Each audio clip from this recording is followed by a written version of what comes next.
Hello दोस्तों, नमस्कार, जय श्री राधे कृष्णा। कैसे हैं आप सभी? समानंद से ही होंगे ऐसी मैं आशा करता हूँ।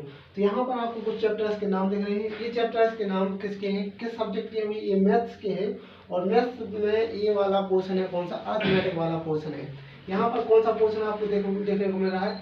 यहाँ पर ये अर्थमेटिक का पोर्शन देखने को मिल रहा है। मैथ में दो पोर्शन होते हैं, एक एडवांस वाला पोर्शन, एक होता है किसका? अर्थमेटिक वाला पोर्शन। तो ये यहाँ पर अर्थमेटिक वाला पोर्शन है और इसमें हमें देखने को मिल रहे हैं कितने? 17 चैप्टर देखने को मिल रहे हैं। कितने? 17 चैप्टर्स यहाँ पर आपके सामने लिखे हुए हैं। ये 17 चैप्टर किसके हैं भाई? मैथ्स के हैं। किसके हैं? मैथ्स के हैं। अब यहाँ पर हमें देखने को क्या क्या मिल रहा है? चक्रवृद्धि ब्याज, साधारण ब्याज, लाभ हानि, अनुपात समानुपात, मिश्रण, समय और काल, साझेदारी, पाइप और टंकी, समय, चाल और दूरी।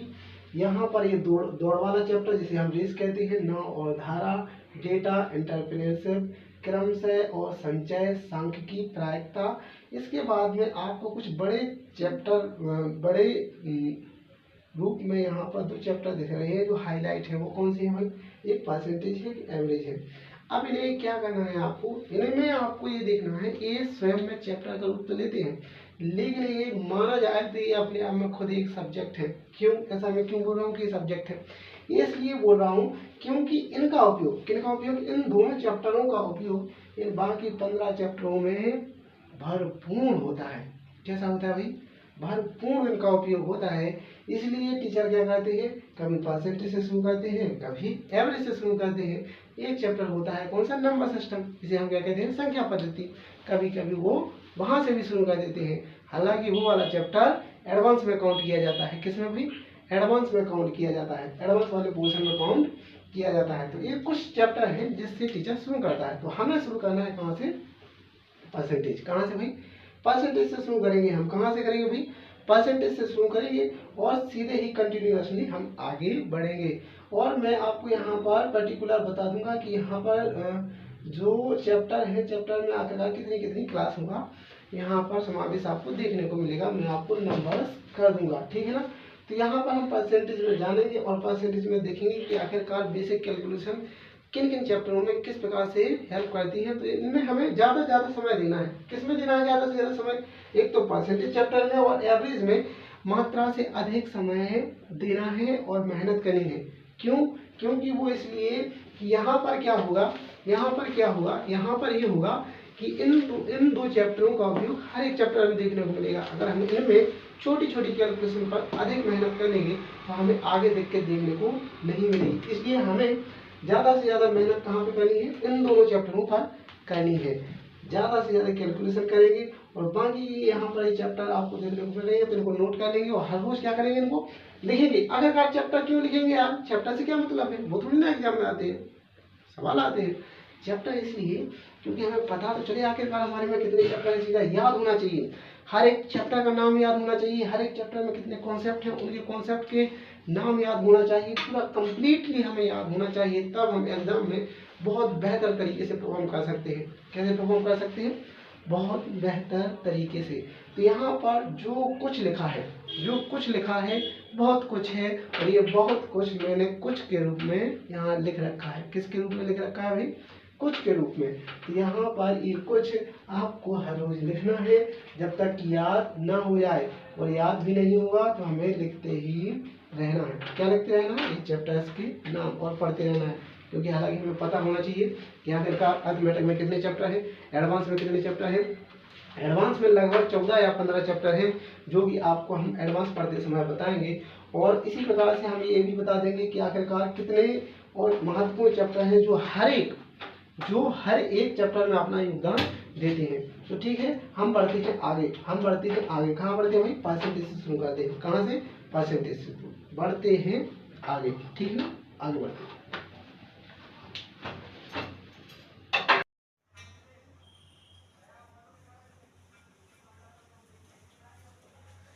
हेलो दोस्तों, नमस्कार, जय श्री राधे कृष्णा। कैसे हैं आप सभी? समानंद से ही होंगे ऐसी मैं आशा करता हूं। तो हमने कैलकुलेशन देखी थी, बेसिक से कैलकुलेशन देखी थी और उसके पहले हमने क्या जाना था? स्क्वायर और क्यूब जाने थे। अब इसके आगे हम जानते हैं क्या है? ए परसेंटेज की कुछ वैल्यू होती हैं जो हमें क्या करनी है? इनको बार बार लिखना है और याद करना है। जैसे यहाँ पर लिखा है कुछ क्या? कुछ नंबर्स हैं, कैसे हैं नंबर्स, कैसे हैं नंबर्स, फ्रैक्शन में है, किस प्रकार से, भिन्न में है। ये नंबर्स में दिए हुए हैं, कैसे दिए हैं, भिन्न के रूप में दिए हुए हैं। उसका जो मान है वो कैसा दिया हुआ है, परसेंटेज के रूप में दिया हुआ है। कैसा दिया हुआ है, परसेंटेज में मान दिया हुआ है। और ये मान हमें याद करने हैं, लिख लिख कर याद करने हैं। हमें इन मान को याद करेंगे और हम जानेंगे कि आखिरकार कैसे इनको परसेंटेज में बदला गया है और कैसे परसेंटेज से कैसे उन्हें भिन्न के रूप में बदला गया है, ये जानेंगे। जैसे यहाँ पर लिखा है, मैंने क्या, यहाँ पर मैंने लिखा है क्या, 1/2 लिखा है। 1/2 का मतलब कितना होता है, 50% होता है।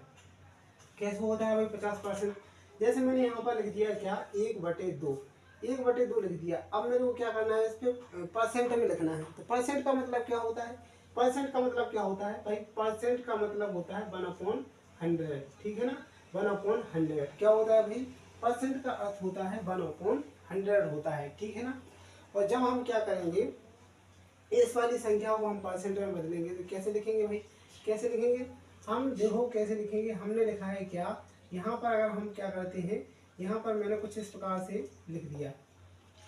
इस प्रकार से अगर मैंने इस चीज़ को लिखा है तो क्या कोई बदलाव हुआ है, वास्तविकता में कोई बदलाव नहीं हुआ है। क्यों नहीं हुआ है, क्योंकि इस परसेंट का अर्थ क्या होता है, 1/100 होता है। अगर मैंने ऐसा लिख दिया 1/100 और एक कट गया तो क्या कुछ बचा गया, तो इसका, इस चीज़ को मैंने अगर ऐसा लिख दिया, मतलब 1/2 को इस वाली चीज़ को अगर मैंने ऐसे लिख दिया तो क्या कोई दिक्कत है, क्या कोई दिक्कत है, नहीं, कोई दिक्कत नहीं होना चाहिए, क्योंकि ये चीज़ और ये चीज़ एक ही है।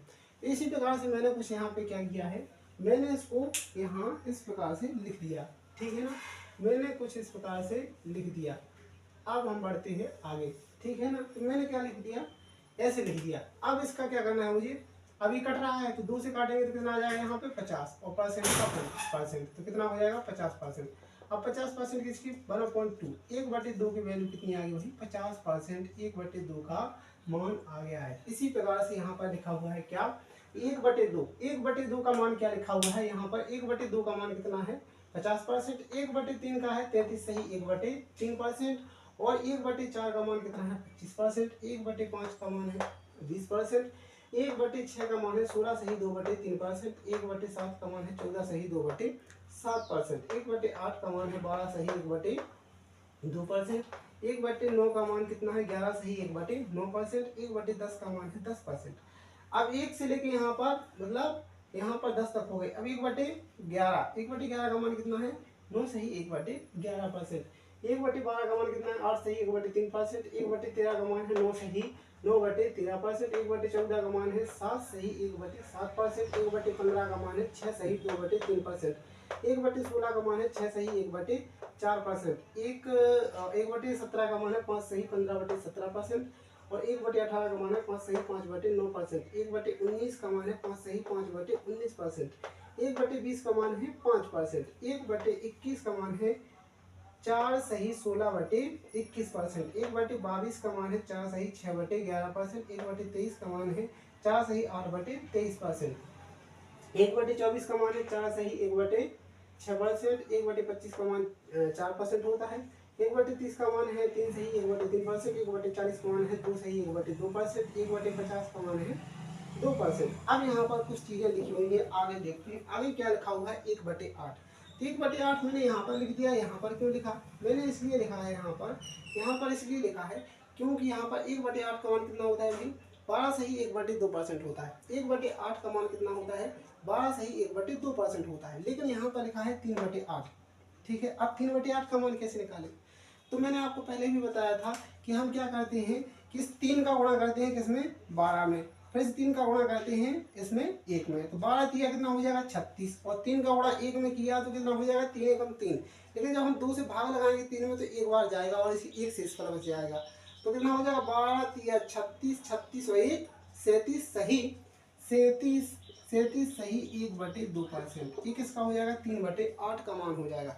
इसी प्रकार से यहाँ पर लिखा है 5/8। अब 5/8 का कैसे निकालेंगे, तो 12 पंचे 60 हो जाएगा। अब 5 से गुणा 1 में होगा तो 5 एकम 5 हो जाएगा, लेकिन 2 से 5 में भाग जाएगा, भाग कितनी बार जाएगा भाई 2 बार जाएगा, 2 दूना 4, 1 से इस पर बच जाएगा। तो 12 पंचे 60, 60 और 2 कितना हो जाएगा भाई, 60 और 2 कितना हो जाएगा 62 सही 1/2%। एक इसका मान हो जाएगा 5/8 का हो जाएगा। अब इसी प्रकार से आगे देखते हैं। यहाँ पर लिखा है 1/7, 1/7 का मान कितना है 14 सही 2/7%। अब यहाँ पर क्या लिखा है 4/7, तो यहाँ पर हमें 4/7 का मान ज्ञात करना है। अब वो ज्ञात कैसे कैसे करेंगे अपन, तो यहाँ पर 14 चौको 56 और 4 का गुणा हो जाएगा किसमें 2 में, 4 दूना 8, 7 से भाग जाएगा 8 में एक बार, एक शेषफल बच जाएगा 56 और 1 57 सही 1/7%। 4/7 का मान हो जाएगा 57 सही 1/7%। अब यहाँ पर लिखा है क्या 5/7, 5/7 का मान क्या होता है भाई, अब हमने क्या बताया था 1/7 का 14 सही 2/7%। तो 5 14 पंचे 70 और 5 दूना 10 और 7 एकम 7, 3 शेषफल बच जाएंगे और एक वहाँ पर 14 पंचे 70 और 71 सही 3/7%। अब यहाँ पर लिखा है 5/6, यहाँ पर लिखा है 5/6। 1/6 का मान हमने क्या लिखा था, 1/6 का मान लिखा है यहाँ पर 16 सही 2/3%। तो 16 पंचे 80, 16 पंचे 80, 5 एकम 5, 3 बार आ जाएगा 80, 16 पंचे 80 और 5 का गुणा यहाँ पर 2 में होगा, 5 दूना 10 और 3 से 7 से भाग जाएगा नहीं, 16 पंचे 80, ओ सॉरी 16 पंचे 80 और 5 दूना 10, अब 10 में 3 से भाग जाएगा कितना 3 बार और एक शेषफल बच जाएगा 80 और 3 83 सही 1/3%। एक इसका हो जाएगा 5/6 का मान हो जाएगा। अब यहाँ पर आते हैं, यहाँ पर हमने क्या किया था फ्रैक्शन से हमने परसेंटेज में बदला था, यहाँ पर परसेंटेज से हमें फ्रैक्शन में बदलना है, अर्थात परसेंटेज से हमें इसमें भिन्न के रूप में लिखना है। तो यहाँ पर क्या लिखा है 15%। अब 15% का देखो, अब मैंने आपको बताया था परसेंट का मतलब होता है 100। अगर मैंने इस प्रकार से लिख दिया तो क्या कोई दिक्कत है भाई, क्या मैंने इस प्रकार से लिखा किस चीज़ को, मैंने लिखा है 15% को, 15% को अगर इस प्रकार से लिख दिया जाए तो क्या कोई दिक्कत है, क्या कोई दिक्कत है, नहीं दिक्कत नहीं होनी चाहिए। क्यों नहीं होनी चाहिए, क्योंकि मैंने बताया था कि यहाँ पर जो परसेंट है, परसेंट का अर्थ होता है 1/100 अर्थात 100 होता है, ठीक है ना। तो इस प्रकार से लिख दिया। अब क्या करेंगे हम, यहाँ 5 से ये कट रहा है तो काट देंगे तो कितना हो जाएगा, यहाँ पर आ जाएगा 20, यहाँ पर आ जाएगा 3, ठीक है ना, यहाँ पर आ जाएगा 20 और यहाँ पर आ जाएगा 3, तो यहाँ पर कितना हो जाएगा, यहाँ पर कितना हो जाएगा 3/20। तो ये किसकी वैल्यू आ गई भाई 15% की वैल्यू आ गई, किसकी भाई 15% की वैल्यू आ गई है ये 3/20। यही मान यहाँ पर लिखा है, क्या लिखा है भाई, यहाँ पर लिखा है 15% का मान लिख रहा है 3/20। इसी प्रकार से 30% का मान लिखा है 3/10। इसी प्रकार से लिखा है 40% का मान 2/5। यहाँ पर लिखा है 60% का 3/5। अब एक चीज़ और हम आपको ध्यान दिलाते हैं, क्या भाई, क्या क्या क्या देखो मैं आपको बताता हूँ कि 20% का मतलब होता है 1/5, ठीक है ना भाई, 20% का मतलब होता है 1/5, लेकिन यहाँ पर लिखा है 40%। अब यहाँ पर मैंने इसको डबल कर दिया भाई, ठीक है ना, जब इसको डबल किया है तो इसको भी मुझे डबल करना पड़ेगा। तो यहाँ पर जब 2/5 लिखेंगे तो इसके इक्वल में क्या आ जाएगा भाई 40%। तो यहाँ पर कुछ चीज़ें हैं हम क्या कर सकते हैं, स्वयं से ही रिलेट कर सकते हैं कि किस प्रकार से कंडीशन को बनाया गया है। तो इस वाली कंडीशन को कुछ इस प्रकार से बनाया गया है जो मैंने आपको यहाँ पे बता दिया है। अब यहाँ पर लिखा है 60%। अब 60% क्या होता है 20 तिया 60, 20 तिया 60, तो 1/5 की मतलब वैल्यू कितनी थी भाई 20%, और 3 ऊपर लिखा है तो 20 तिया 60, तो यहाँ पर 60% किसकी हो जाएगी 3/5 की, सीधे ही है, सीधे ही है ना भाई। अब यहाँ पर बात करते हैं 66 सही 2/3%, इसका मान कितना होता है 2/3, कितना होता है भाई 2/3। अब इसकी भी है, इसका क्या है 1/3 का कितना होता है 33 सही 1/3, 2 से गुणा कर देंगे 33 दूना 66 और यहाँ पर 33 सही 1/3, तो यहाँ पर 2 आ जाएगा 3 आ जाएगा, सीधे वही है। क्या है फिर से मैं आपको बता देता हूँ, जैसे 1/3 लिखा है इसका मान क्या होता है 33 सही 1/3%, ठीक है ना भाई। अगर मैंने इस चीज़ को डबल किया तो यहाँ भी मैंने डबल करना पड़ेगा, डबल किया तो यहाँ पर 2/3 आ जाएगा, यहाँ पर कितना हो जाएगा 66 सही 2/3%। कर लिया ना रिलेट, कर लिया ना मैंने रिलेट, कर लिया ना भाई, जी हाँ मैंने कर लिया। इसी प्रकार से यहाँ पर लिखा गया है। अब यहाँ पर लिखा है 75%। अब भाई 75% लिखा है, इसको कैसे समझे, इसको कैसे समझे, इसको ऐसे समझे कैसे, देखो 1/4 का मतलब क्या होता है 1/4, 1/4 इसको थोड़ा रफ कर दे पहले, इसको थोड़ा पहले रफ कर दिया जाए फिर आगे बढ़ा जाए। ओके ओके, इसको मैंने रफ कर दिया, ओके ना, ओके। रफ करने के बाद मैंने लिखा है 1/4। 1/4 का मतलब कितना होता है भाई? 25% होता है। अब यहाँ पर लिखा है क्या? 3/4। अगर मैंने यहाँ पर 3 से गुणा किया तो श्रीमान महोदय यहाँ पे भी तो 3 से गुणा करना पड़ेगा। करना पड़ेगा कि नहीं करना पड़ेगा? अगर एक चीज में आपने परिवर्तन किया है तो दूसरी तरफ भी आपको परिवर्तन उसी मात्रा में करना पड़ेगा, तब ये संतुलन की प्रक्रिया जारी रहती है, अन्यथा जारी नहीं रहती है। तो इसी प्रकार से यहाँ पर कितना हो जाएगा? 3/4। तो यहाँ पर कितना हो जाएगा भाई? 75%। तो क्या ये वाली चीज ये लिखी है? क्या क्या ये वाली चीज ये लिखी है? हाँ, वही की वही है। तो इस प्रकार से आप रिलेट करेंगे। कब कब करेंगे आप रिलेट? जब करेंगे आप कि जब इनको कई बार लिख चुके होंगे, आपके मस्तिष्क और हाथों की स्थिति इस प्रकार से होगी कि आपको हर चीज़ ये याद है, तब आप ये रिलेट कर पाएंगे। ठीक है ना? अब हम आगे बढ़ते हैं। यहाँ पर लिखा 80%। क्या लिखा है भाई? 80%। हमें पता है कि 1/5 का अर्थ होता है 20%। 20 चौका 80, 20 चौका 80। तो यहाँ पर 80% की वैल्यू कितना हो गई? 4/5। यहाँ पर लिखा है 120%। अब 120 का क्या मतलब? अरे यार कुछ नहीं है। 1/5 का मतलब कितना होता था? 20%। और 6/5 6 से गुणा हो जाएगा। 6 दूना 12। 120% का मतलब होता है 6/5। 125%। 1/4 का अर्थ होता है 1/4 का अर्थ होता है 25%। 1/4 का अर्थ कितना होता है भाई? 25% होता है। तो 5/4 तो 25 पंचे 125। 125% का मतलब होता है 5/4। 133 सही 1/3%। 133 सही 1/3%। अब इसको कैसे रिलेट करें? तो इसको ऐसे रिलेट किया जाएगा। 1/3 का मतलब होता है 33 सही 1/3%। यही होता है ना महोदय? क्या होता है? तो बस उसी चीज में अब आप बोलेंगे कैसे कैसे कैसे ऐसे कैसे भाई? 1/3 का मतलब होता है 33 सही 1/3। अगर मैं इस चीज में 4 से गुणा करता हूँ तो यहाँ पे मुझे 4 से गुणा करना पड़ेगा, और यहाँ पर गुणा किया तो 4/3 आ जाएगा। यहाँ पर आ जाएगा 133 सही 1/3%। कुछ नहीं है यार, कुछ नहीं है महोदय जी, बस यही है जो आपके समक्ष दिख रहा है। बस थोड़ा सा स्वयं को रिलेट करने की आवश्यकता है। क्या करने की आवश्यकता है? रिलेट करने की आवश्यकता है। इसके अलावा कुछ नहीं करना आपको। क्या नहीं करना भाई? कुछ नहीं करना है आपको, केवल थोड़ा सा रिलेट करना है। अब बात करते हैं हम 150%। यहाँ पर लिखा गया है 150%। अब 150%, अब हमें क्या पता है कि 1/2 का मतलब होता है 50%। तो यहाँ पर जब 3/2 लिखा है तो 3/2 लिखा है, 1/2 का मतलब हमें 50% पता है, और यहाँ पर लिखा है 3/2। तो 50 में 3 से गुणा किया तो 50 दिया 150। 150% का मतलब होता है 3/2। ओके, 166 सही 2/3%। वही चीज मैंने पहले ही बताई थी कि 5/3 यहाँ पर लिखा है। 1/3 का मतलब कितना होता है? 33 सही 1/3%। 5 से गुणा पाएंगे तो 166 सही 2/3% आपके सामने लिख जाएगा। अब यहाँ पर लिखा है 200%। यहाँ पर लिखा है 200%। उसका मान 2 क्यों है? 2 इसलिए है कि मैंने आपको बताया था। मैंने आपको क्या बताया था? मैंने आपको कुछ तो बताया था। क्या बताया था भाई? कुछ बताया था। अब वो कुछ क्या है वो आपके समक्ष में प्रकट करने जा रहा हूँ कि मैंने आपको कुछ क्या बताया था। मैंने आपको कुछ क्या बताया था, ये आपके समक्ष प्रकट होगा। यहाँ पर मैंने लिखा है 200%। ठीक है ना? 200% की वैल्यू यहाँ पर 2 लिखी है। 2 क्यों लिखी है? तो इसलिए लिखी है महोदय कि मैंने आपको बताया था कि 200 और इस परसेंट का अर्थ कितना होता है? 1/100। कितना होता है भाई? 1/100। जब यहाँ पर 00 से 00 क्रॉस हो जाएगा तो कितना बचेगा? 2 ही तो बचेगा महोदय जी। कितना बचेगा?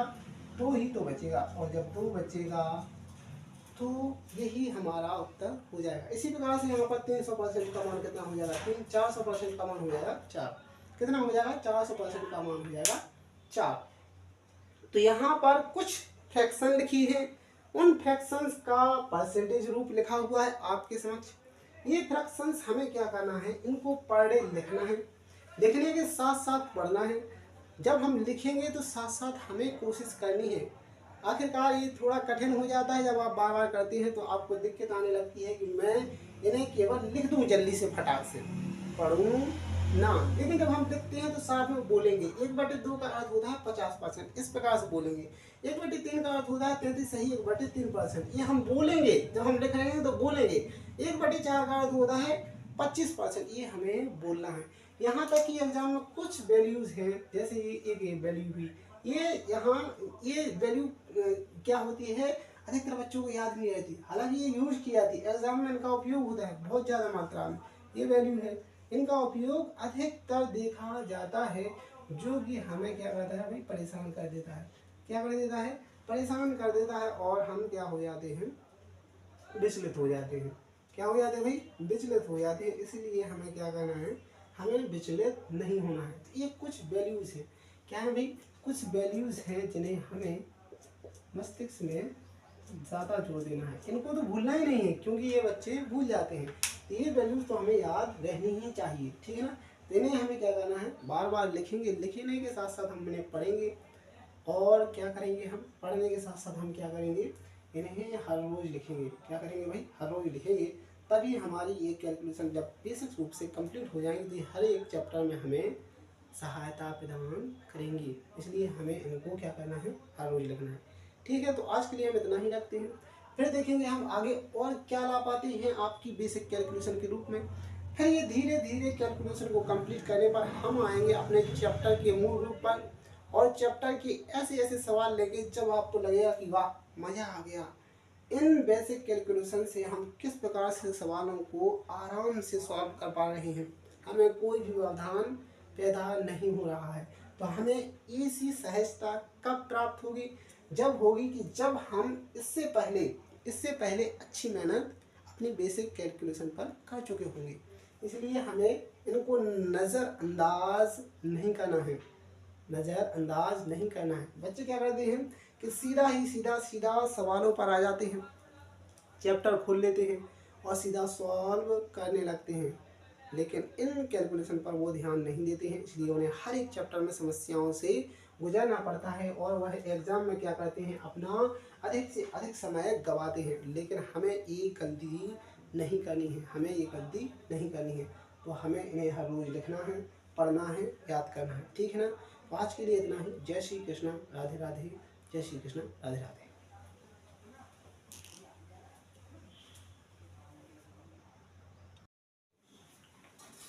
तो दोस्तों अब हमें इन पर चर्चा करना है, किन पर, ये हमें कुछ फ्रैक्शन दिए हुए। अब आगे चल के हम इन फ्रैक्शन पर चर्चा करेंगे कि आखिरकार इन फ्रैक्शन का हम किस प्रकार से उपयोग करेंगे और किस प्रकार से हम इन्हें देखेंगे।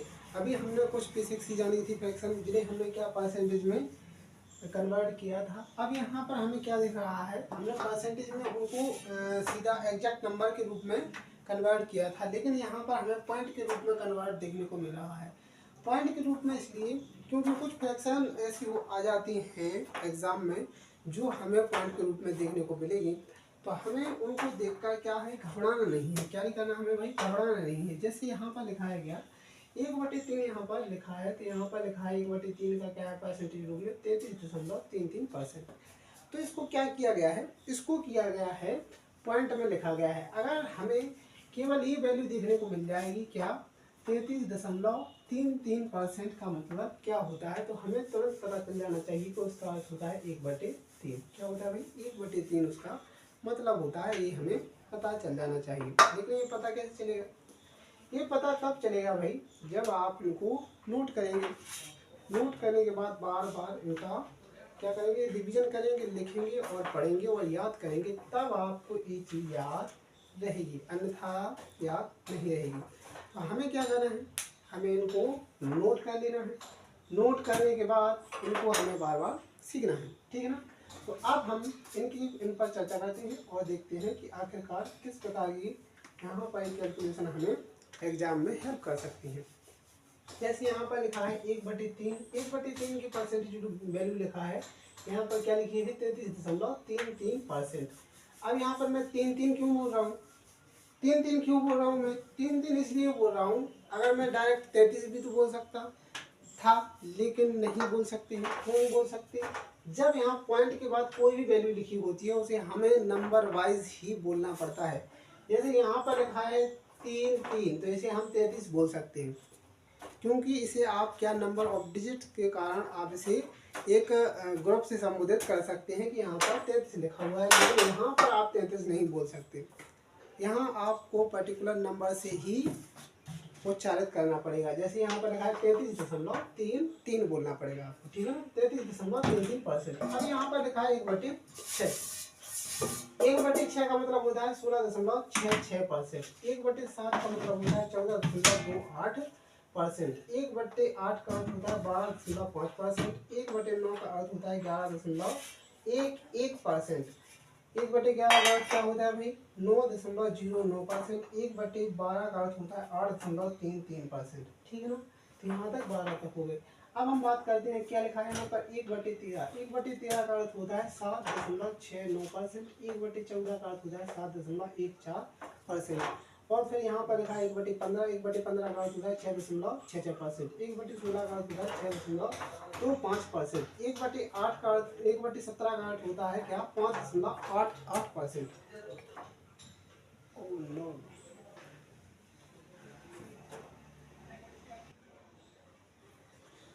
1/15 का अर्थ क्या होता है 1/15 का अर्थ होता है 6.66%। 1/16 का अर्थ होता है 6.25%। 1/17 का अर्थ होता है 5.88%। 1/18 का अर्थ होता है 5.55%। 1/19 का अर्थ होता है 5.26%। ठीक है ना। अब बात करते हैं 1/21। 1/21 का अर्थ होता है 4.76%। 1/22 का अर्थ होता है 4.54%।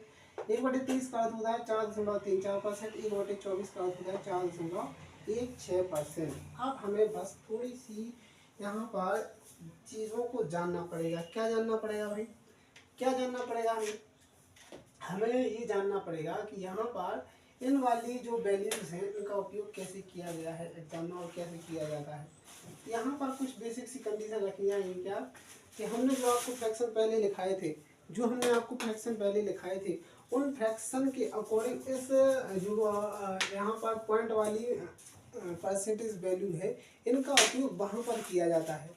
अब वो उपयोग कैसे किया जाएगा वो हम थोड़ा आगे जानेंगे। अभी फिलहाल यहीं पर इतनी ही चर्चा पर हम विराम देंगे और आगे जानते हैं कि और आगे क्या लिखा हुआ है। ठीक है ना। फिर लिखा है यहाँ पर क्या 1/9। अब यहाँ पर आप कुछ को फ्रैक्शन देख रही होंगी कि यहाँ पर केवल जो अंश है, अंश पर आपको क्या हो गया नंबर दिख रहे होंगे, इंक्रीज ऑर्डर में दिख रहे होंगे आपको। तो आप बोलेंगे क्या आप एक चीज़ को बार बार क्यों यहाँ पर रिपीट किए जा रहे हैं। वो इसलिए कर रहे हैं रिपीट, इसलिए कर रहे हैं क्योंकि यहाँ पर ये जो नंबर्स यहाँ पर जो फ्रैक्शन लिखी गई हैं वो एग्जाम में भी इसी प्रकार से भाई रिपीट की गई हैं। इसीलिए आपको यहाँ पर इसलिए रिपीट की जा रही है कि आप उन्हें भूले ना। क्यों ना भूले भाई, क्यों यहाँ पर क्या लिखा हुआ है हम वो जानेंगे। यहाँ पर लिखा है 1/9 का परसेंटेज रूप क्या लिखा है 0.11 लिखा हुआ है।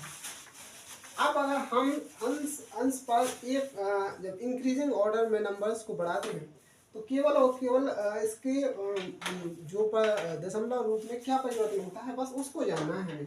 यहाँ पर लिखा है 2/9, क्या लिखा है सीवन महोदय 2/9 लिखा है। अब यहाँ पर जो हमारा दशमलव का रूप है उसमें क्या चेंज किया गया है, कुछ चेंज नहीं किया गया है, कुछ भी चेंज नहीं किया गया है।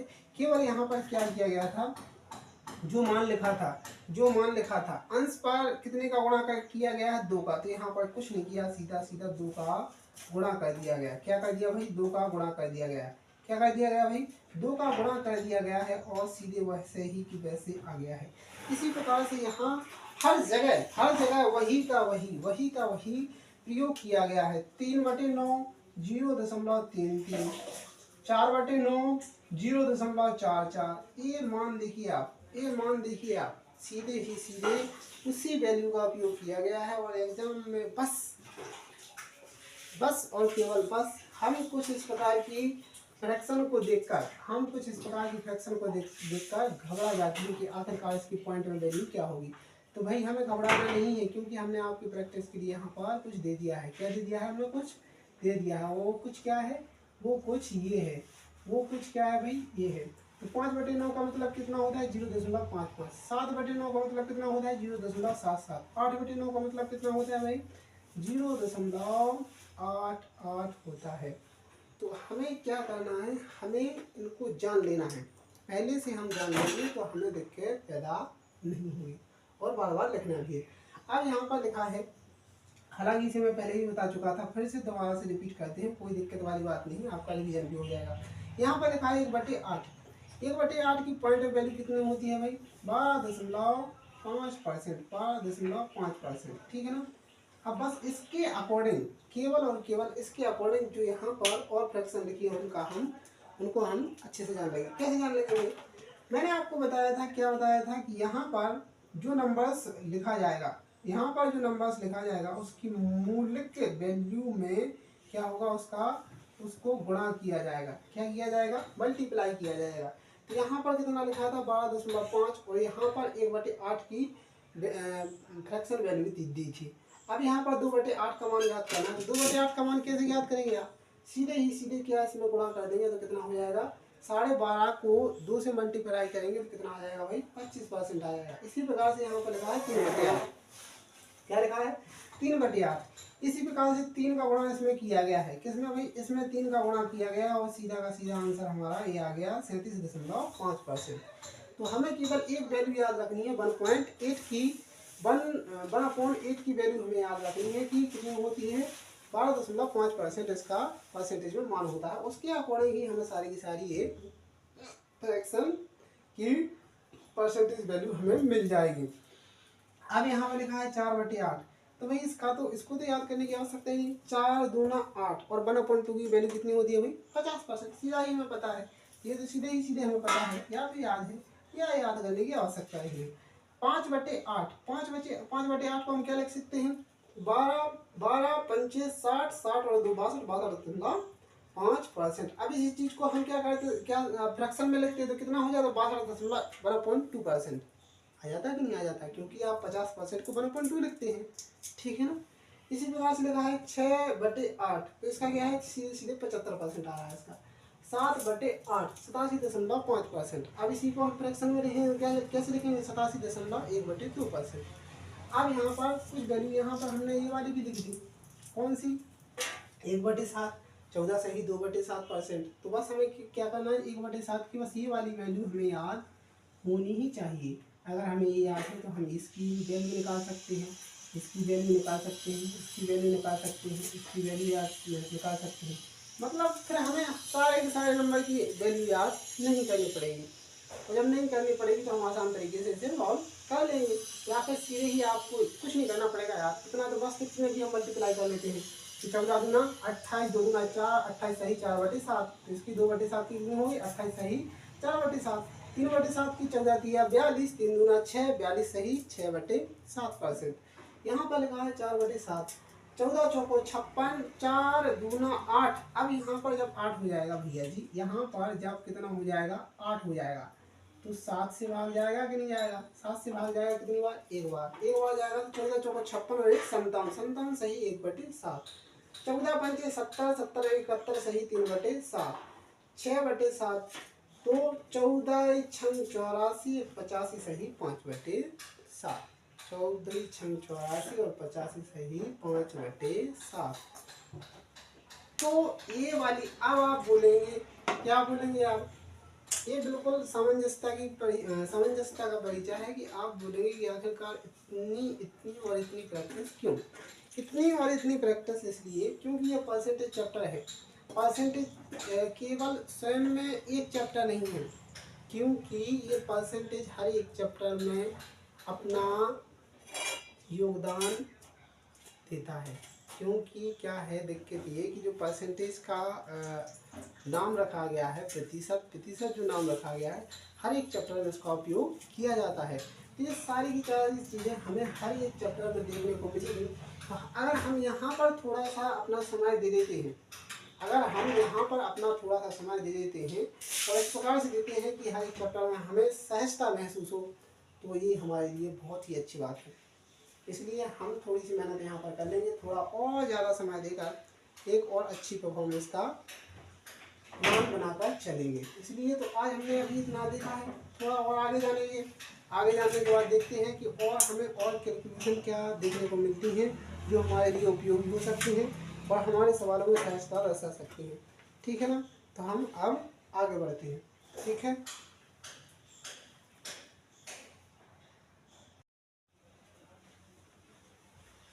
तो दोस्तों अब हम जानेंगे आगे, आगे जानेंगे हम ये वाली कैलकुलेशन जो आपके सामने है, अब जानेंगे हम इनके बारे में, क्योंकि हम पीछे जो देख चुके हैं उसका अगले इसका उपयोग कैसे किए करेंगे ये हम यहाँ पर जानेंगे। और यहाँ पर कुछ कैलकुलेशन ये हैं जो जोड़ को और घटाना को दर्शाती हैं।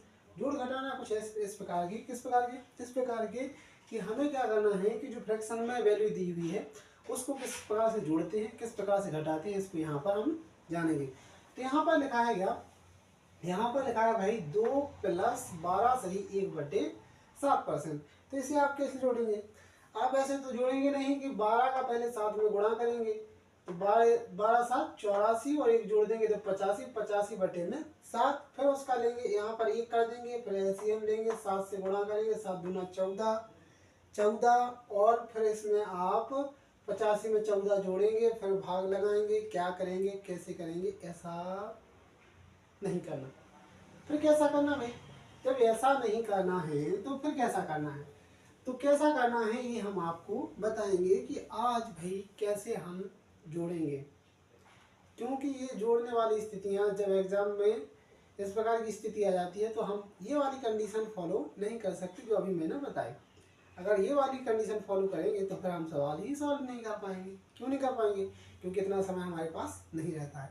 तो आज हम जानेंगे कि हम सीधे तरीके से कैसे ही इसे सॉल्व करते हैं। तो देखते हैं, पहले हमें कुछ नहीं करना। क्या नहीं करना भाई, हम तो हर बार बोलते हैं कि हमें भाई कुछ ही नहीं करना, इसलिए अभी भी हम बोल रहे हैं कि हमें कुछ नहीं करना। क्या नहीं करना, यहाँ पर देखते हैं। यहाँ पर लिखा है क्या 12, यहाँ पर लिखा है 2, यहाँ पर लिखा है 12, यहाँ पर लिखा है 2। 12 और 2 कितना होता है 14, 12 और 2 कितना होता है 14, 14 सही 1/7, खत्म। मैं हर बार बोल रहा हूँ कि हमें कुछ करना नहीं है। हमें क्या नहीं करना भाई, हमें कुछ नहीं करना। क्यों नहीं करना, क्योंकि हमें कुछ करना ही नहीं है। क्यों नहीं करना ये आपको दिखाया मैंने। यहाँ पर लिखा है कितना 15, यहाँ पर लिखा है कितना 4, 15 में से 4 गया, कितना बचा भाई 11, सही 3/11। ये हमारा उत्तर है। क्या है, ये हमारा उत्तर है, बात खत्म। इसी प्रकार से यहाँ पर लिखा है 116, जोड़ देंगे कितना हो जाएगा 116 सही 2/3, खत्म खत्म। ठीक है ना भाई। यहाँ पर लिखा है 117 - 29। अब इसमें थोड़ा सा ध्यान रखने योग्य बात, यहाँ पर लिखा है क्या 29 लिखा है।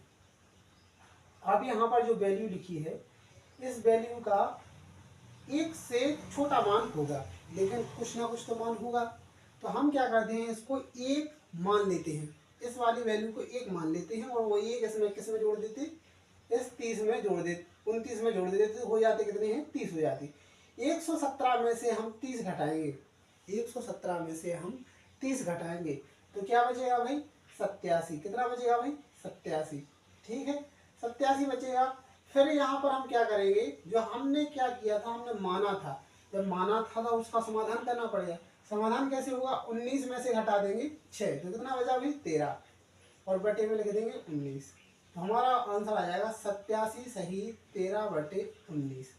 एक बार फिर से रिपीट करता हूँ मैं, यहाँ पर बड़ी वैल्यू किसकी है 117, ये धनात्मक बड़ी वैल्यू है, ऋणात्मक छोटी वैल्यू है। तो हमें क्या करना है कि यहाँ पर जो भी नंबर लिखा होगा, यहाँ पर जो भी नंबर लिखा होगा उस नंबर को 1 अंक बढ़ाकर चलाना है, 1 अंक बढ़ाकर चलाना है, 1 नंबर अधिक लेना है।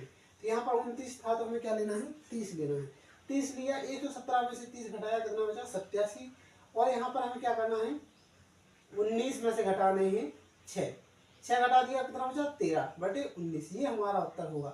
इस वाली वैल्यू का मान हमारा क्या हो जाएगा 87 सही 13/19, ये हमारा मान हो जाएगा। अब हम बात करते हैं, यहाँ पर लिखा 1 -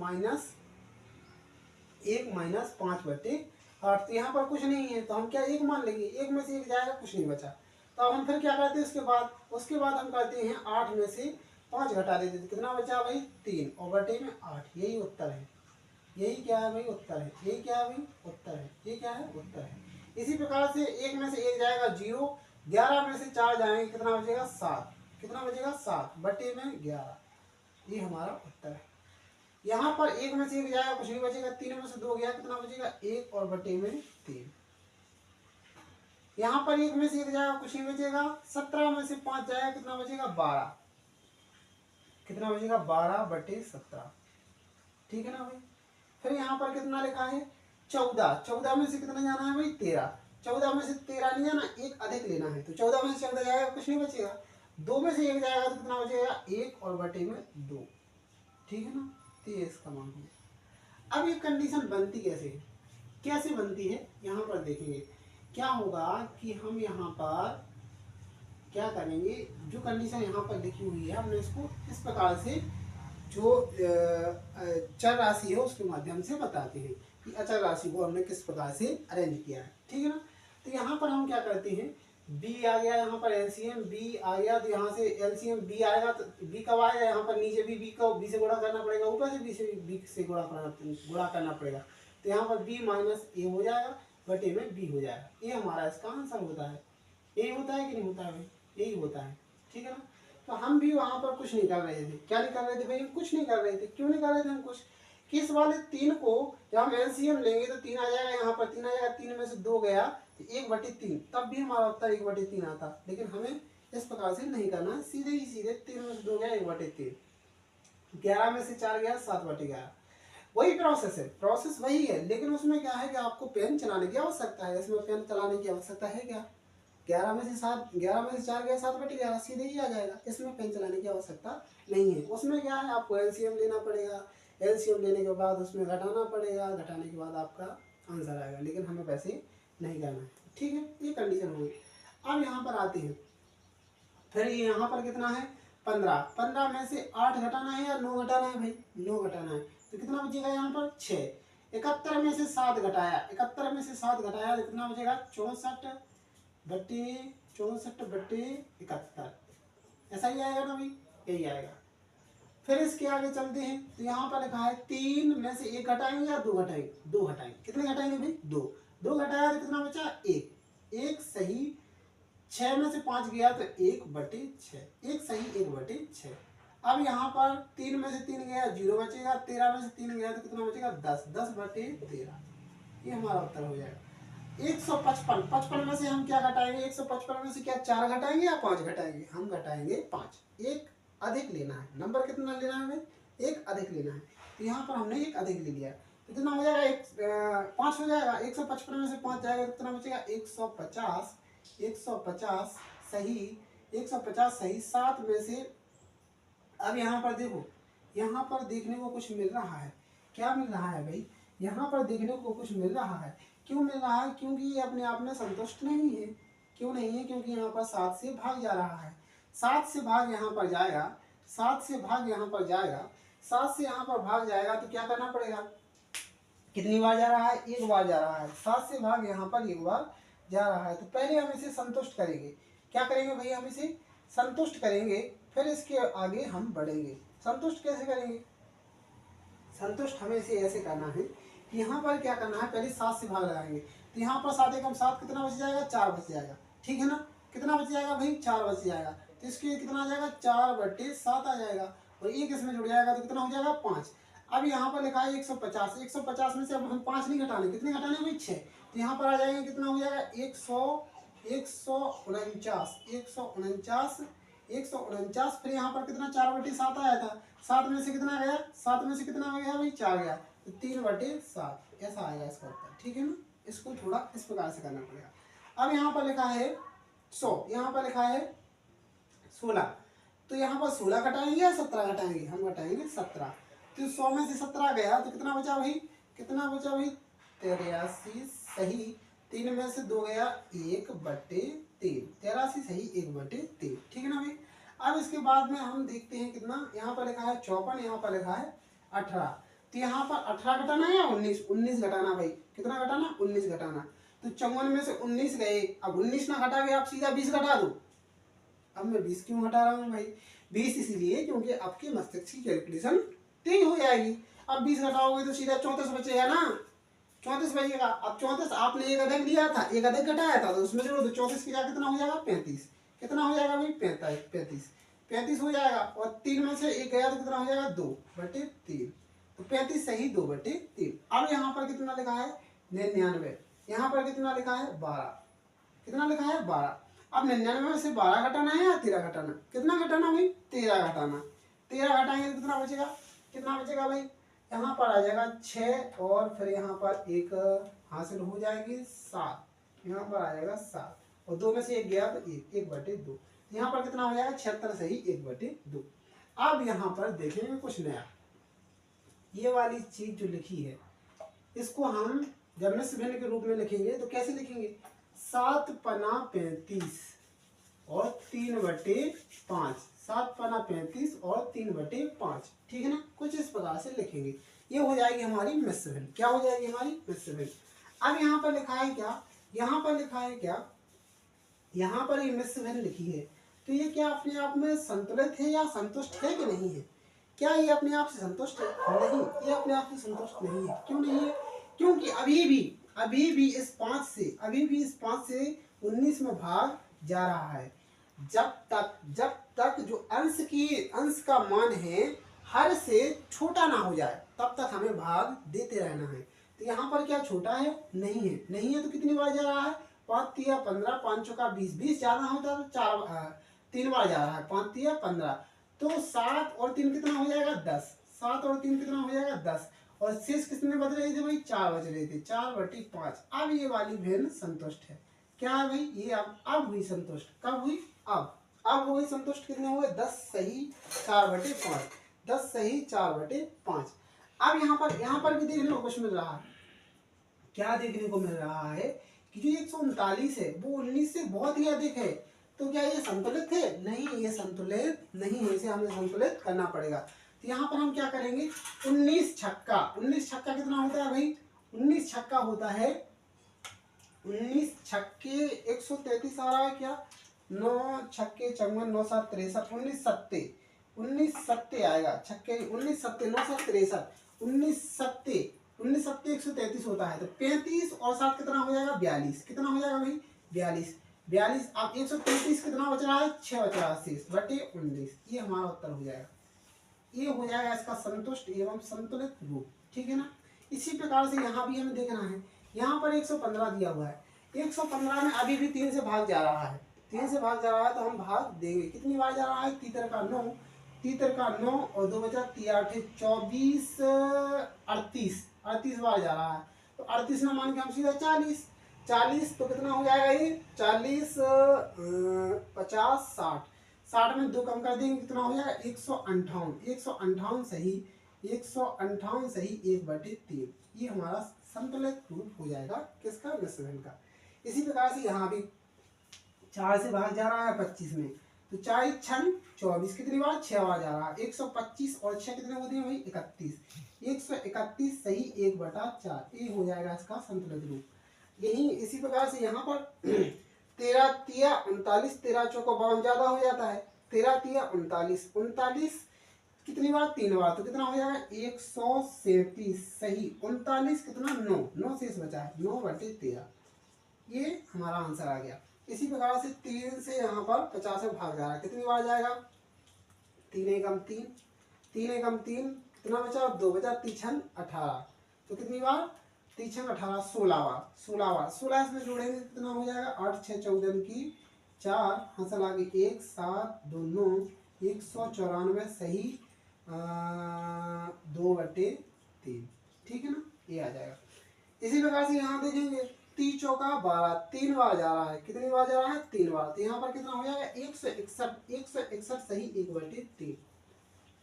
तो ये वाली कंडीशन हमें क्या है एग्जाम में देखनी है और बार बार इन पर प्रैक्टिस करेंगे तो ये हम पे बनने लगेंगी। कब बनने लगेंगी, तब बनेगी जब हम बार बार प्रैक्टिस करेंगे, प्रैक्टिस करने पर ही आएंगी, प्रैक्टिस नहीं करेंगे तो दिक्कतें आएंगी, सॉल्यूशन नहीं आएगा। तो इनकी हमें क्या करना है, बार बार प्रैक्टिस करनी है। इनको तो सारी की सारी को नोट ही करना, नोट करने के बाद इन नंबर्स को चेंज करके इनके बेस के आधार पर और नंबर लेकर इनकी प्रोसेस को जारी रखना है। आपको इतने सारे पेज भर देना है कि आप विदाउट पेन इनका सॉल्यूशन कर पाएँ। कैसा कर पाएँ? विदाउट पेन, पेन का और पेपर का उपयोग ना करें। इस प्रकार की आपको मेहनत करनी है, ठीक है ना। तो इनके आगे और कैलकुलेशन को देखते हैं, तो देखते हैं। और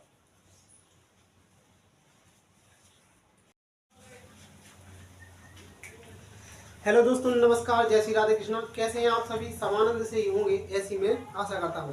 तो हमने क्या करना है, हमने परसेंटेज को शुरू करना है। हमें परसेंटेज को शुरू करने से पहले कुछ यहाँ पर हमने कुछ नंबर्स लिखे हैं।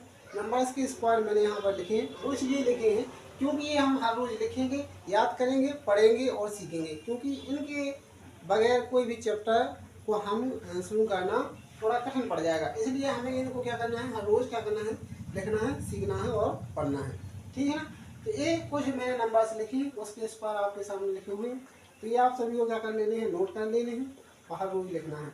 यहाँ पर देखते हैं कैसे। एक का स्क्वायर क्या लिखा है, 1, 2 का 4 है, 3 का क्या है 9 है, 4 का है 16, 5 का है 25, 6 का 36, 7 का 49, 8 का 64, 9 का 81, 10 का 100, 11 का 121, 12 का 144, 13 का 169, 14 का है 196, 15 का 225, 16 का 256, 17 का 289, 18 का है क्या 324, 19 का है 361 और 20 का है 400। यहाँ 20 तक, 1 से लेकर 20 तक शायद ही हर एक बंदे को स्क्वायर आते होंगे। 1 से लेकर 20 तक, 1 से लेकर 20 तक हर एक बंदे को स्क्वायर आते होंगे। इसमें कोई संकोचजनक बात नहीं है। अब बात आती है यहाँ पर 21 से लेकर हमें 50 तक याद करने हैं। हालांकि मैं 80 तक और 100 तक भी लिखवाऊंगा, लेकिन वो क्या केवल आपको लिखना है और देखना है, इसके अलावा आपको ज़्यादा ध्यान नहीं देना है। और मैं नोट करवा दूंगा कि ये कुछ महत्वपूर्ण है जिन पर आपको ध्यान करना है, ठीक है ना। अब आते हैं यहाँ पर 21 का। 21 का क्या है भाई, 441 है, 22 का 484, 23 का 529, 24 का है 576, 25 का 625, 26 का 676 और 27 का 729, 28 का है 784, 29 का है 841 और 30 का है 900। ये हो गए 101 से लेके 30 तक। तो यहाँ तक कुछ बंदे ऐसे होंगे जो 30 तक याद कर चुके होंगे या उनके याद पहले से होंगे, ये स्वाभाविक है। अब यहाँ पर आती हैं 2 लाइनें, यहाँ पर 40 से लेके 50 तक। तो यहाँ पर हम थोड़ा क्या करेंगे, सीखेंगे, जानेंगे और थोड़े से क्या कठिनाई यहाँ पर आती है, ये यहाँ से यहाँ तक कि कुछ भूलने की संभावनाएं रहती है। तो यहाँ पर हम आपको पहले एक बार दिखा देते हैं, फिर हम बताएंगे कि आखिरकार हम कैसे किस तरीके से इसे याद रखेंगे। 31 का क्या लिखा है, 31 का यहाँ पर लिखा है 961, 32 का लिखा है 1024, 33 का 1089, 34 का 1156, 35 का लिखा है 1225, 36 का 1296, 37 का 1369, 38 का 1444, 39 का 1521 और 40 का है 1600। अब यहाँ पर बात करते हैं 41 से लेके 50 तक। 41 का 1681, 42 का 1764, 43 का है 1849, 44 का है 1936, 45 का है 2025, 46 का है 2116, 47 का 2209, 48 का 2304, 49 का 2401 और 50 का है 2500 अर्थात 2500। अब यहाँ पर हम देखेंगे कुछ लॉजिक देखने को मिल रहा है। क्या है वो लॉजिक? यहाँ पर जब हम बात करेंगे 41 से लेके 50 तक, तो 41 से लेकर 50 तक हमें कुछ मतलब 2 डिजिट्स में हम इनको बांट लेंगे। यहाँ पर हमें 4 डिजिट्स दिख रहे हैं। जैसे 41 के बाद क्या है 1681, हम यहाँ पर 2-2 ग्रुप में बांट लेंगे। यहाँ पर हमने बांटा, तो यहाँ पर देखना ये नंबर्स है ना, ये नंबर्स कंटिन्यूअसली आगे बढ़ते जा रहे हैं। क्या कर रहे हैं भाई, ये आगे बढ़ते जा रहे हैं। कैसे बढ़ते जा रहे हैं, कैसे बढ़ते जा रहे हैं, 16, 17, 18, 19, 20, 21, 22, 23, 24, 25। तो ये नंबर्स क्या कर रहे हैं, ग्रो कर रहे हैं, आगे बढ़ते जा रहे हैं। और यहाँ पर हमें एक चीज दिख रही है, क्या 81, 64, 49, 36, 25, 16, 09, 04, 01। ये क्या है, ये क्या है भाई, ये है, मैं आपको बताता हूँ, 1, 2, 3, 4, 5, 6, 7, 8, 9। ये क्या है भाई, ये क्या है, ये लिखे हैं इन नंबर्स के स्क्वायर लिखे हैं। किन नंबर्स के, ये नंबर जो मैंने यहाँ पर नोट किए हैं इनके क्या है भाई, स्क्वायर है। क्या है भाई, स्क्वायर है। तो हमें बस कुछ नहीं करना है, क्या नहीं करना है, हमें कुछ नहीं करना है। क्या नहीं करना है हमें? कुछ भी नहीं करना है। क्यों नहीं करना है? क्योंकि यहाँ सब कुछ दिया हुआ है, इसलिए हमें कुछ नहीं करना है। तो यहाँ पर हमें याद रखना है 16 से शुरू होता है कहाँ तक? 25 तक, और यहाँ से 1 से लेकर 0 से लेकर 9 तक यहाँ पर हमें स्क्वायर देखने को मिलेंगे। तो यहाँ पर हम सीधे इस प्रकार से याद रखेंगे और यहाँ से जस्ट अपोजिट स्क्वायर करेंगे नंबर्स का। अब यहाँ पर हमें देखने को चीज मिल रही है क्या? ये देखते हैं भाई क्या देखने को मिल रहा है। यहाँ पर हमें देखने को क्या मिल रहा है? यहाँ पर हमें देखने को क्या मिल रहा है? 1 4 9 6 25, फिर यहाँ पर है 96 69 और 44 21 00। अब इसको क्या करेंगे? इसको या तो आप साधारण तरीके से सीधा याद कर लें, हालांकि इसमें थोड़ा लॉजिक बनता है लेकिन वो आपको डिफिकल्ट अर्थात भ्रम पैदा कर देगा, इसलिए आप इसको सीधे ही सीख सकते हैं। और जब इसके आगे की मैं स्क्वायर लिखवाऊंगा, जैसे मैं लिखवाऊंगा 1 से लेकर 80 या 100 तक के लिखवाऊंगा, जिसमें क्या है कि आपको 50 तक या 70 तक याद करने हैं। वो किस लिए? वो इसलिए क्योंकि हर जगह आपको ये स्क्वायर देखने को मिल जाएंगे। इसलिए यहाँ तक की जो स्क्वायर है, कहाँ तक कि यहाँ 1 से लेकर 40 या 30 तक, अरे तब लोग 40 तक सीखते हैं। 1 से लेकर 40 तक आपने क्या करना है? आपने क्या करना है भाई? याद कर लेना है। हालांकि यही वाले जो नंबर्स हैं, इन नंबर्स की स्क्वायर हमें भूलते हैं कहाँ से भाई? 21 से लेके 40 तक। ये दो जो यहाँ पर लाइन देखने को मिल रही है, 2 लाइन के स्क्वायर आपको भूलने की संभावना रहती है। ये 1 से 20 तक तो हर बच्चे को आते हैं। अब बात आती है कहाँ से भाई? कहाँ से भाई? 50 से लेकर 80 का जो 3 लाइनें हैं वो मैं आपको इस तरीके से याद करवाऊंगा भाई, क्या आप शायद ही क्यों भूलेंगे? आप भूलेंगे नहीं। तो इसलिए ये सारे के सारे आपको नोट करना है। नोट करने के बाद इन्हें बार बार लिखना है और याद करना है, ठीक है ना? इसके बाद हम आगे देखेंगे क्या? क्यू देखेंगे। नंबर्स के क्या देखेंगे? क्यू, जो कि हम यहाँ तक शायद ये 50 तक देखेंगे और सीखना है हमें 30 तक, लिखेंगे हम 50 तक। कितने तक? 50 तक। तो आगे देखेंगे हम क्या? क्यूब। क्यूब देखते हैं।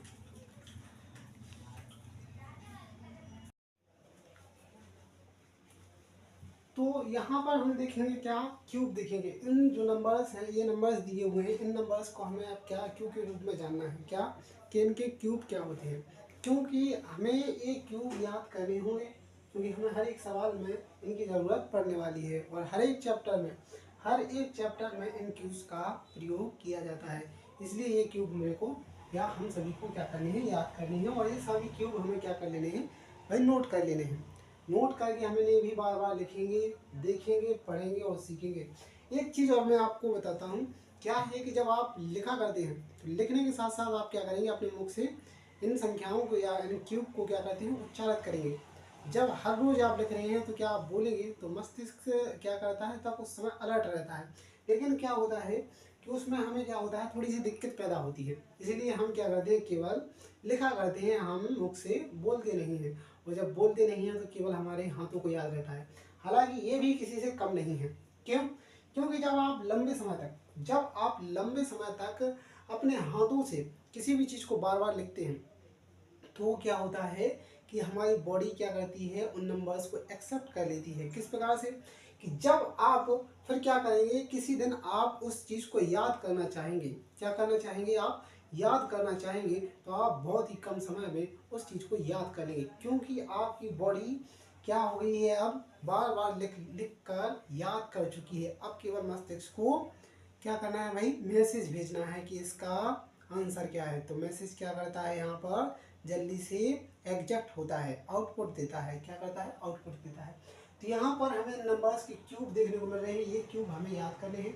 अब हम बताते हैं आपको इन क्यूब की किस प्रकार से स्थिति यहाँ पर देखी गई है। यहाँ पर 30 तक लिखे हैं, 1 से लेकर 30 तक क्यूब लिखे गए हैं। इन क्यूब को हम याद करेंगे, हालांकि लिखेंगे हम 50 तक इसलिए क्योंकि कुछ यहाँ पर नंबर्स ऐसे होते हैं जिनके हमें क्यूब याद करने पड़ते हैं, इसलिए हम 30 तक तो एग्जैक्ट याद करके ही रखेंगे। फिर जो बाकी रहेंगे इंपॉर्टेंट, वो उन पर हम क्या कर देंगे? टिक लगा देंगे, नोट कर देंगे, आप उनको याद करेंगे। तो यहाँ पर लिखा है क्या? 1 का क्यूब कितना है? 1 है। 2 का 8 है। 3 का 27 है। 4 का क्या है भाई? 4 का 64 है। और 5 का क्या है? 5 का 125। 5 का क्या है भाई? 125 है। 6 का 216, 7 का है 243, 8 का है 512, 9 का है 729 और 10 का है 1000। ये 1 से लेकर 10 तक हो गए। ये हमें एक दो बार लिखने में ही याद हो जाते हैं, हालांकि बच्चों को याद रहते हैं। ठीक है, अब हम बात करते हैं 11 का। 11 का 1331, 12 का 1728, 13 का है 2197, 14 का है 2744, 15 का है 3375, 16 का है 4096, 17 का है 4913, 18 का है 5832, 19 का है 6159 और 20 का है 8000। अब कुछ बच्चे ऐसे रहते हैं जो 1 से लेकर 20 तक भी याद करके रख चुके हैं, क्योंकि उन्हें बिल्कुल पता है कि इनकी आवश्यकता हर एक चैप्टर में आती ही आती है, इसलिए वो 1 से लेकर 20 तक नॉर्मल रूप से याद रखते हैं। लेकिन हमें रखने हैं याद 30 तक, क्योंकि जब आप CI पढ़ेंगे अर्थात कंपाउंड इंटरेस्ट पढ़ेंगे, चक्रवृद्धि ब्याज या SI, जिसे हम क्या कहते हैं सिंपल इंटरेस्ट कहते हैं, साधारण ब्याज, ये पढ़ेंगे, तो इनके बगैर तो आप उस चैप्टर को शुरू ही नहीं कर सकते श्रीमान महोदय, इसलिए हमें ये याद करने हैं। 21 का क्या है 92 61, 22 का क्या है, अब देखो यहाँ पर क्या करना है, यहाँ पर हमें इन नंबर्स को तोड़ना है। किस प्रकार से तोड़ना है, यहाँ पर हमने क्या बोला है 21 का 92 61, जब हमें 4 डिजिट्स मिलते हैं तो हम 2 डिजिट्स में उनको याद करते हैं, लेकिन जब हमें यहाँ पर 5 डिजिट्स दिखेंगे तो हम क्या करेंगे 2 डिजिट्स और यहाँ पर 3 डिजिट्स। तो यहाँ पर हमें यहाँ पर 2 संख्याओं का ग्रुप लेना है, एक 3 संख्याओं का ग्रुप लेना है। तो 22 का क्या है 10 648, 23 का क्या है 12 167, 24 का क्या है 13 824, 25 का है 15 625, 26 का है 17 576, 27 का क्या है 19 683, 28 का क्या है 21 952, 29 का क्या है 24 389 और 30 का क्या है 27 000 अर्थात 27,000। ये है 1 से लेकर 30 तक के क्यूब। ठीक है ना।